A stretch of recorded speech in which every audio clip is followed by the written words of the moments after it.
Zecharia Sitchin's theory was introduced to the world in 1976 with his first book, The 12th Planet, and today, 30 years later, it is the essential component to the work of many of today's alternative researchers, teachers, authors, and speakers.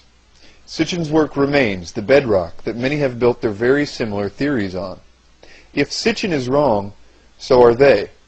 Zecharia Sitchin's theory is that an ancient, highly advanced, extraterrestrial race came to Earth many thousands of years ago from a planet called Nibiru, which has a 3,600-year orbit around our Sun. He claims that they used genetic engineering techniques to modify the genes of the inhabitants of prehistoric Earth, to create more intelligent workers for their various operations. He claims that this race traveled in flying craft around the Earth in those days, and that they explain many of the ancient mysteries mankind has been confounded by over the years. Sitchin bases his theory on his supposedly unparalleled ability to translate ancient languages. Yet some scholars claim Sitchin has such obvious errors in his translations that they doubt whether he knows any of the ancient languages he says he does, and have repeatedly asked him to produce any evidence that he has had formal training in ancient languages. One of those men is Dr. Michael Heiser. Mr. Heiser earned his Ph.D. in Hebrew Bible and ancient Semitic languages at the University of Wisconsin-Madison. Mike holds an M.A. in ancient history, Egypt, Palestine, from the Ivy League University of Pennsylvania, and an M.A. at the University of Wisconsin-Madison in Hebrew Bible and ancient Semitic languages. Coast to Coast AM Art Bell says Mike is uniquely qualified to discuss the relationship between ancient text and ufology. Mike has appeared twice a year since 2000 with Art Bell, George Noory, and Barbara Simpson, answering questions pertaining to the Nephilim of Genesis 6 and his critiques of Zecharia Sitchin's errors. Upon hearing only one of these shows, speaker and author Jim Marrs told Mike that he had wished he had heard Michael Heiser's analysis before endorsing Zecharia Sitchin in his book Alien Agenda. Dr. Heiser thoroughly details the many errors of Zecharia Sitchin on his website, sitchiniswrong.com. I encourage you to review his many papers there, and you will see that it is very unlikely that Sitchin accidentally makes the mistakes he does. Here's Jonathan Gray. Jonathan, welcome back. How are you? Thank you, George. I'm very well, thank you. I looked at the calendar when I knew you were scheduled. It's been about 3+ years. Where have you been? Well, I can't tell you all the places. It's been fun. It's good to be back in the land of the civilized again. Absolutely. I want to talk with you a lot about ancient technology, but I had that Zecharia Sitchin story, so let's spend a little time this hour talking about that in your views. First of all, why don't you give us your overview of Zecharia and his theory, if you would?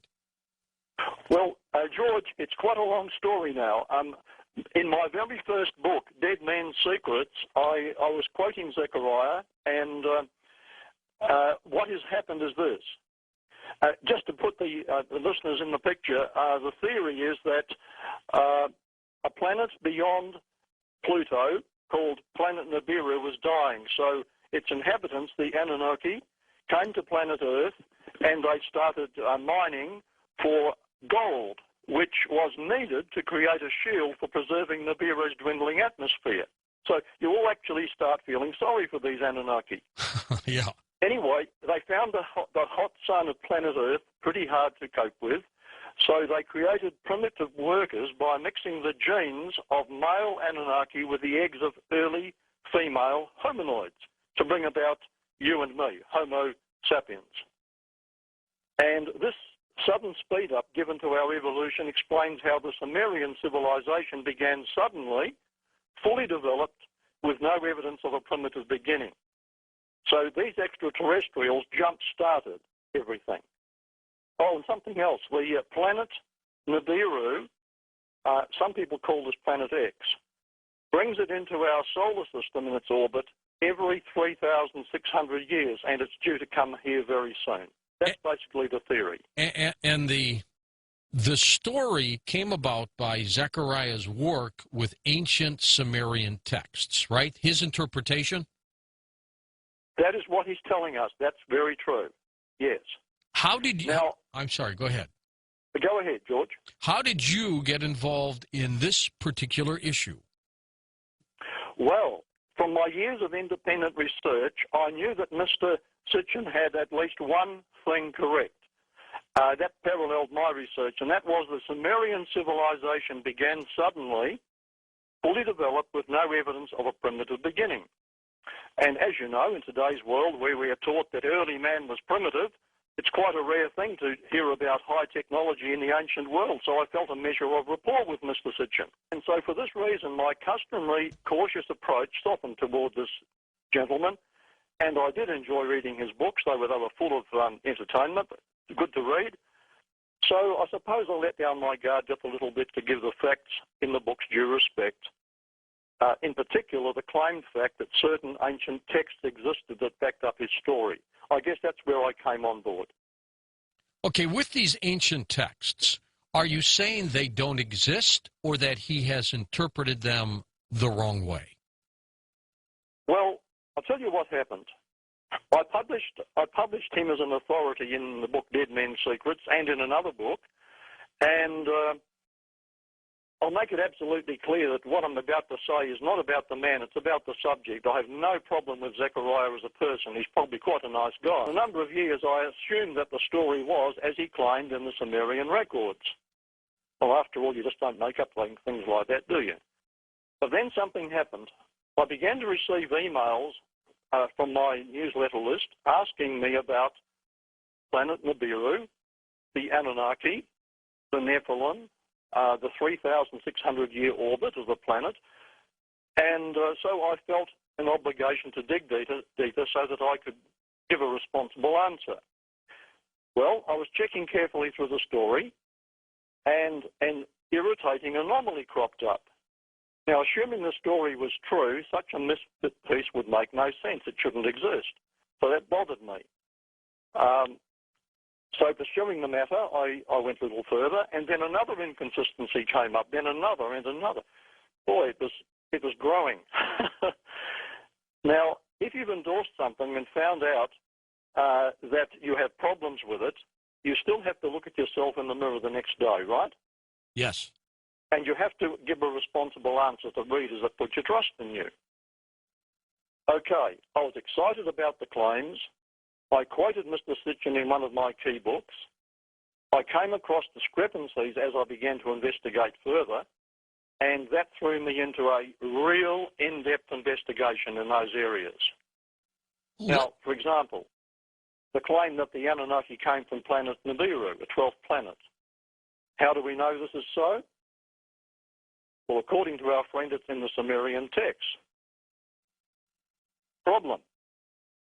Search and search and search, but no matter how hard I might search, it was absolutely impossible to find even one such Sumerian text. Then there was Nibiru, a planet beyond Pluto. How do we know? According to our friend, the Sumerian texts tell us this. And again, I could not find one single Sumerian text that backed that up.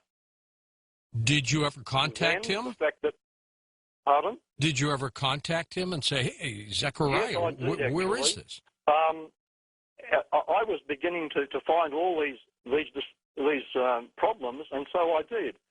I wrote to Mr. Sitchin, and I asked him if he could help me.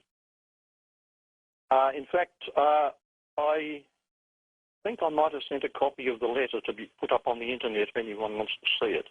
But anyway, what I did was, there were so many pieces that didn't fit in my estimation that what could you do better than call the man himself? So I sat down and wrote to Zecharia asking him to help me. Surely he could make this clear. Well, about 2 months later, I got back a photocopy of my letter with Zechariah's few brief notes scribbled over it. Now, my first question was this. I said, Zecharia, I notice you translate Nephilim as people of the fiery rockets, and also those who came down from heaven. Would you kindly explain how this is arrived at using the rules of the Hebrew morphology, and where do you get the understanding that this has to do with fire or rockets? In which ancient text does this come from? The reply was this. People of fiery rockets is the Sin and the Gur and the Anunnaki, those who came down from heaven. That's all he said. Not ancient text, however. Then I'd also asked what Sumerian text says that Anunnaki came from the planet Nibiru. The answer was, Jonathan, haven't you read my books? Well, yes, I had, but there was nothing in there. Where's the ancient text that says these things?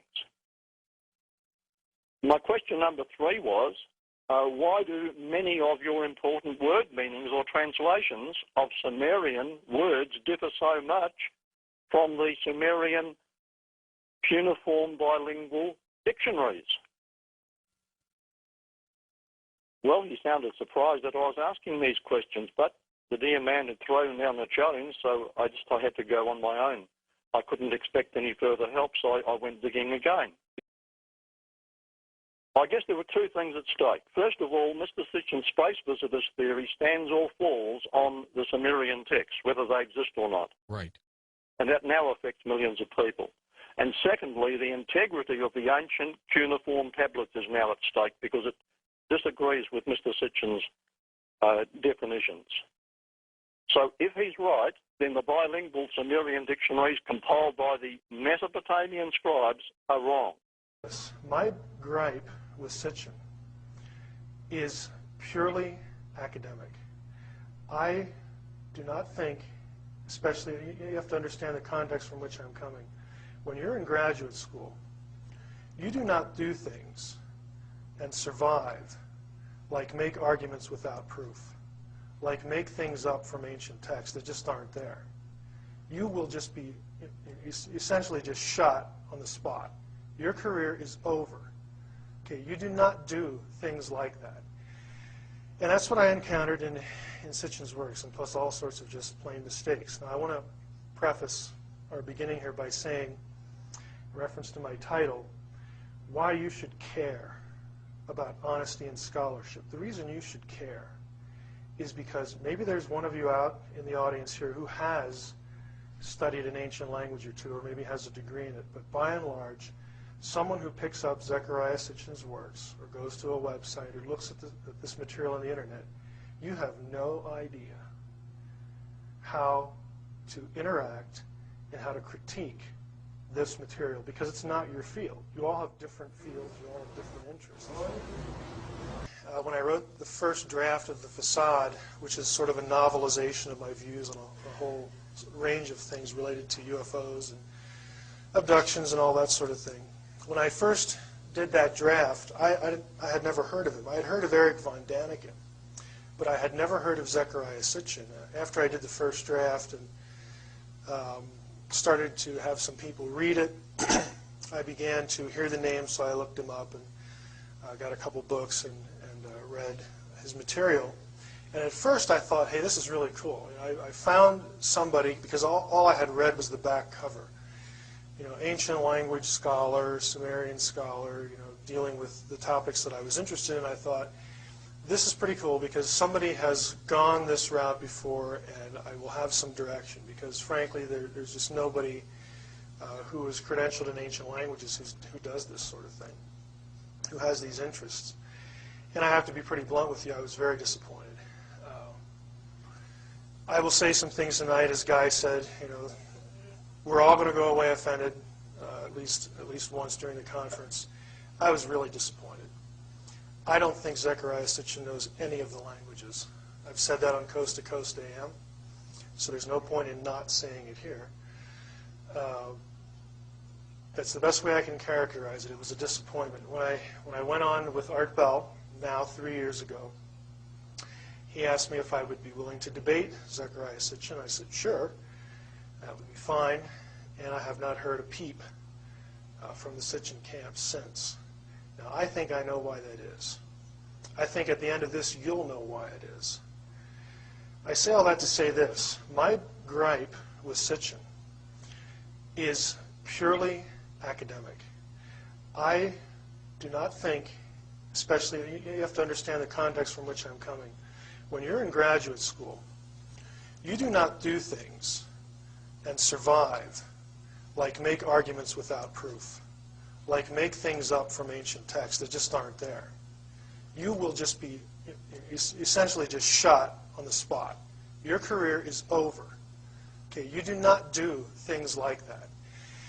And that's what I encountered in Sitchin's works, and plus all sorts of just plain mistakes. Now I want to preface our beginning here by saying, in reference to my title, why you should care about honesty and scholarship. The reason you should care is because maybe there's one of you out in the audience here who has studied an ancient language or two, or maybe has a degree in it, but by and large, someone who picks up Zecharia Sitchin's works, or goes to a website, or looks at this material on the internet, you have no idea how to interact and how to critique this material, because it's not your field. You all have different fields, you all have different interests. I said last week to George Norrie on Coast to Coast, I said, you know, George, if you had this interest, you could do some of this work yourself, but it is not very good for your social life. I'm still astonished that I got married. Okay, I actually said that to him. And I mean, I kind of am. I'm still astonished because it's nerdy, okay, to like to parse verbs, okay? Let's be upfront and honest about it. But there are people who do this. There are people who devote their lives to ancient languages, manuscript studies, cuneiform, whatever. And when you are being fed information related to this material, and the author knows that you cannot check him, that's why you should care. Because you are being sold a bill of goods. We are not on the level here that I disagree with certain translations of tablets. The level we're talking about here is that the material either exists or it doesn't. We're not talking about differences of translation technique. We're talking about fabrication of material. And I've picked 6 items that we're going to go through in relation to Sitchin's work. If you publish a book and you claim to be an expert language scholar, you made the claim. Okay? You're in print. You have to live up to it. When I go to a conference, academic conference, there's a few I go to every year in my field, and I read a paper, and everybody in the room has a PhD in biblical studies. If I don't do a good job, I'm going to get hammered. And I have seen people get hammered. I have seen people deliver papers at conferences go away in tears. Okay, it happens. And so, yes, I'm sensitive to people getting it right. If you're going to make the claim, then put up or don't say anything. I don't believe Zecharia Sitchin is wrong in his analysis of ancient text. I know he's wrong. And I can empirically show you, and I will tonight. Okay, I know it's not very hard if you are in the field. Now my challenge is to you, go ahead, check my credentials out. I don't have any phony degrees. They're real. My resume is on the internet. Ask yourself if it makes sense as we go through this material to believe what Mr. Sitchin says about the ancient texts against what the ancient Mesopotamians say. And I'm saying this for a specific point in the lecture. I will come back to this. But at some point, you're going to have to accept what he says over what the scribes themselves say. Now, my money's on the scribes. Okay? Ask yourself how Mr. Sitchin's work can be considered credible in light of its demonstrable errors.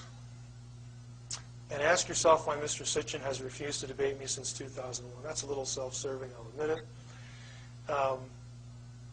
I'd kind of like to debate, but if it was over the radio, there are just things in here that will not translate well to radio, so it's probably good that we didn't debate.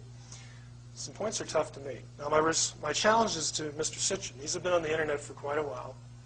Show me proof of your ancient language training. I mean, I'm at the point now where I don't want to see a degree. I want to see a class. I want to see one semester of anything. Explain why your word meanings are superior to those in ancient cuneiform dictionaries. Yes, believe it or not, the scribes themselves created dictionaries, and they're bilingual. Sumerian on one side, Akkadian on the other. We have literally 50 to 60,000 words in clay tablet dictionaries made by the scribes. We don't have to guess at what a word means and what they thought it means. They've told us what it means. And so often Mr. Sitchin's translations, I use that word loosely, defy the Sumerian scribes themselves. I don't know of any other way to put it. Explain the language and translation errors in your books. Produce a single text, just one, a single text that says Nibiru is a planet beyond Pluto, and that text connects the Anunnaki to Nibiru. There is no text, none, zero, nada. There is no line of any cuneiform text that has that in it. That is entirely contrived. If you don't believe me, I have bibliography on my website. There are articles on Nibiru that account for every place it ever occurs in any tablet. And you can look them up for yourself in English translations. The claim that the Anunnaki came from planet Nibiru, the 12th planet. How do we know this is so? Well, according to our friend, it's in the Sumerian text. Problem. Search and search and search, but no matter how hard I might search, it was absolutely impossible to find even one such Sumerian text. Then there was Nibiru, a planet beyond Pluto. How do we know? According to our friend, the Sumerian texts tell us this. And again, I could not find one single Sumerian text that backed that up.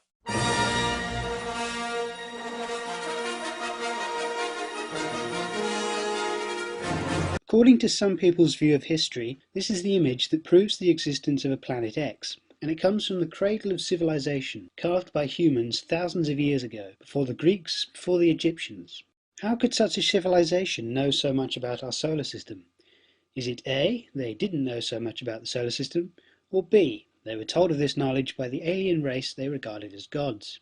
This famous image is the cylinder seal VA243, put forward as evidence by Zecharia Sitchin in his book The 12th Planet. He concluded that this was our solar system, and that these people knew of the same planets we know today.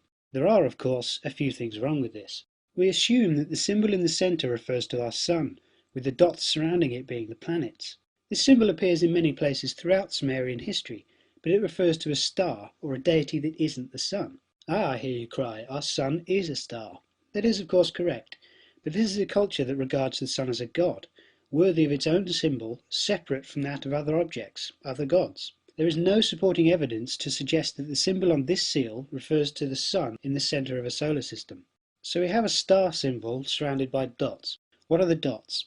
If you've read The 12th Planet, you're going to say the planets of the solar system right about now. Handily, the book offers us a diagram of which dot supposedly represents each planet. There's Mercury, Venus, the Earth and our Moon, Mars, the unknown planet, Jupiter, Saturn, Pluto, Uranus and Neptune.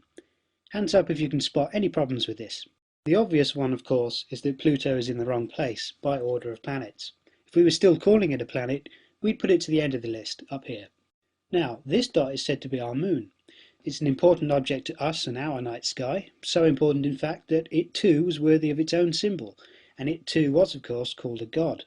You know, perhaps the Sumerian who carved this was sticking it to the man. To hell with the old gods. Long live our alien overlords with their maps of the solar system. I mean, who was he to question the authority of an alien deity, right?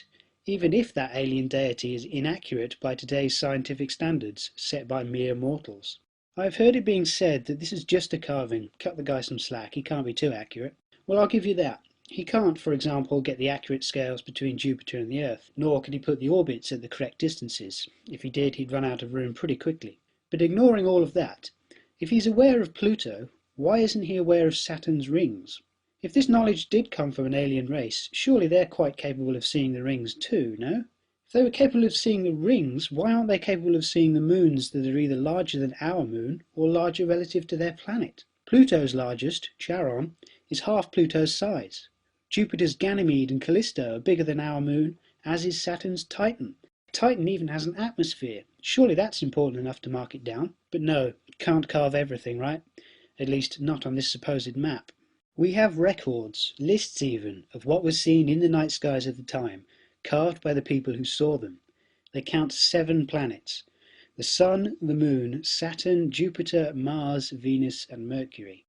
We didn't discover Pluto until 1930. Do you still think the Sumerians knew about it thousands of years ago, but then only marked it as one dot on one cylinder seal without labelling it? Hopefully you're seeing the sheer amount of belief you have to have in this carving being true, despite the numerous faults it has, and we've only scratched the surface. The most accessible source of information on this seal that I've come across, as well as the other claims that Sitchin proposes, is Mike Heiser's SitchinIsWrong.com. Sure, you might not like the name, but all the evidence is there for you to look through, explained by Mike and backed up with his sources. Sources that the scholars who research this period in history agree with. Sources that are the standard, the known, and the provable.